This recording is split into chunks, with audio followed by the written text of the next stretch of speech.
అయ్యా ఇక్కడ ఒక ముఖ్యమైన విషయము ముఖ్యమైన విషయం ఏంటంటే మీరు ఇప్పటి వరకు ఎలక్షన్ యంత్రాంగం గురించి మాట్లాడుతున్నారంత లేదు. ఇక్కడ మనకి బోగస్ ఓట్లు తీయడం పెట్టడం మనం దాన్ని క్లియర్ చేయడం. ఒక మాధవీలత ఒక 3 నెలల్లో తనకున్న ఒక చిన్నపాటి వ్యక్తులను పట్టుకొని పోలింగ్ బూత్ హోంవర్క్ చేసి 5.5 లక్షలు ఇవి బోగస్ ఓట్స్ రా బాబు, ఇవి జిహెచ్ఎంసీ కింద లేని ఇండ్లవి, ఇది డబల్వి, ఇవి చనిపోయినా ఉన్నవి.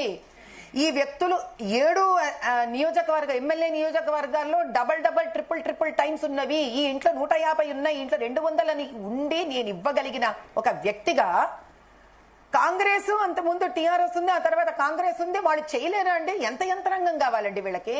ఇది నేను గెలిచానో నేను ఓడిపోయానో గురించి కాదు. ప్రజాస్వామ్యంలో డెమోక్రసీలో న్యాయబద్ధంగా ధర్మబద్ధంగా ఎలక్షన్ కండక్ట్ చేయాలి. ఆ కండక్ట్ చేసిన ఎలక్షన్ లో నేను పార్టిసిపేట్ చేయాలి, నా హక్కు. మీకు చిన్న ఫోటో చూపిస్తాను, మీకు ఇది నేను పంపించాను, మీరు దీని ఒకసారి వీలైతే ఫ్లాష్ చేయండి. మీకు ఇది కనిపిస్తుందో లేదో క్లియర్ గా? పీసీఆర్ ఒకసారి దాన్ని ఆ ఫోటోను ఉంటే కనుక ప్లే చేయండి. చెప్పండి ఏముంది ఈ పర్టికులర్ ఫోటోలో మీరు కనుక చూడడం జరిగితే అక్కడ ఒక స్త్రీ బురకా వేసుకొని ఉన్నారు. వారు ఆవిడ ఒళ్ళో మీకు ఓటర్ ఐడి లిస్ట్ ఉంది, ఏది ఎలక్షన్ కమిషన్ ఇచ్చే లిస్ట్ ఉంది. ఆవిడ చేతిలో మొబైల్ ఫోన్ ఉంది, అది ఎంఐఎం యాప్. అది ఆ పైన మీకు ఓటర్ స్లిప్ ఉంది.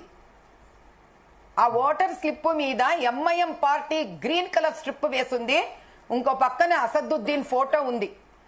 As per election conduct rule, voter slip cannot have any party identification or the candidate photograph. ఎందుకు సీజ్ చేయలేదండి లోకల్ పోలీస్ దీన్ని? నా మీద ఎఫ్ఐఆర్లు వేస్తారా ఏంటి? ఎత్తని బురకా ఎత్తానని మీకు నేను అతి త్వరలో ఆ ఇన్ఫర్మేషన్ కూడా ఇస్తాను. ఎందుకు ఎత్తారు? ఆవిడ ఎవరు చూసి నకాబు తీసి ప్రయత్నం ఎందుకు చేశారు? మీరు నకాబు తీసే ప్రయత్నం చేశారు అప్పుడు అని చెప్పి వీడియో చూడండి అక్కడ. ఎగ్జాక్ట్లీ నేను అదే చెప్తున్నాను. I have gone through entire rules and regulation. నేను ఆవిడని ముట్టుకోలేదు. ఆవిడ ఫోటో ఐడి, ఆవిడ ఆధార్ ఐడి, ఆవిడ ఓటర్ ఐడి 2 ఫేసులు ఒక్కలాగా లేవు. ఆవిడలా పట్టుకొని కూర్చుంది అక్కడ. నాకేదో టక్కున కనబడింది, ఏదో 2 వేరు ఉన్నాయంటే ఇది దాంతో మ్యాచ్ అవ్వట్లేదు అని. అప్పుడు నేను ఆవిడ రిక్వెస్ట్ చేశాను, ఆడవాళ్ళం కాబట్టి అమ్మ ఒక్కసారి చూపించండి అమ్మా మీరు అని రిక్వెస్ట్ చేస్తే ఆవిడ చూపించే ప్రయత్నం చేసింది. అది దాని నా మీద ఎఫ్ఐఆర్ వేశారు.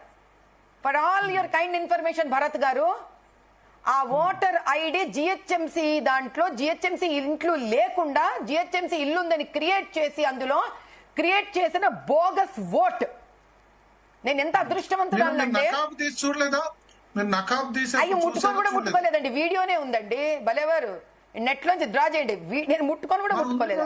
భలేవారు నేషనల్ ఛానల్స్ నుంచి అన్ని చోట్ల బ్రేకింగ్ న్యూస్ అట్లా ఎట్లా చేస్తారు మాధవీలత అని చెప్పి మీకు అదే చెప్తున్నాను కదండి. ఇప్పుడు నేషనల్ ఛానల్స్ గురించి నేనేం మాట్లాడతాను? ఎఫ్ఐఆర్ వచ్చింది నా మీద అని నేషనల్ ఛానల్స్ చెప్పాయి. ఎఫ్ఐఆర్ ఏమని దర్జు చేశారు నా మీద? ఈవిడ బురకా ఎత్తి చూసింది అని ఓటరు మాకు కంప్లైంట్ చేసింది అని ఎఫ్ఐఆర్. అంత ఫాస్ట్ గా ఎఫ్ఐఆర్ రాసేసుకున్నావు, కానీ అందులో ఇచ్చిన ఓటర్ ఐడి నంబర్ ఏదైతే ఉందో, నేను సబ్మిట్ చేసిన బోగస్ ఓట్లలో ఓటర్ నంబర్ అది.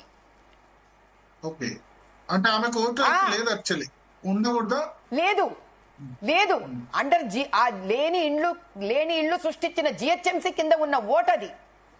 నా అదృష్టం, దేవుడు ఎక్కడ ఉంటాడంటే ఇక్కడ ఉంటాడు. ఏ ఎఫ్ఐఆర్ బుక్ చేశారో నా మీద, అది దొంగ ఓటు. అది వాళ్ళకి తెలియదుగా. ఆ ఎంఐఎం అధినేత చెప్పుంటాడు ముందు ఎఫ్ఐఆర్ బుక్ చేయి మీద అని. ఎందుకంటే ఏం భయమో, ముస్లింస్ కూడా వచ్చినా కోట్లేసేస్తారేమోనని.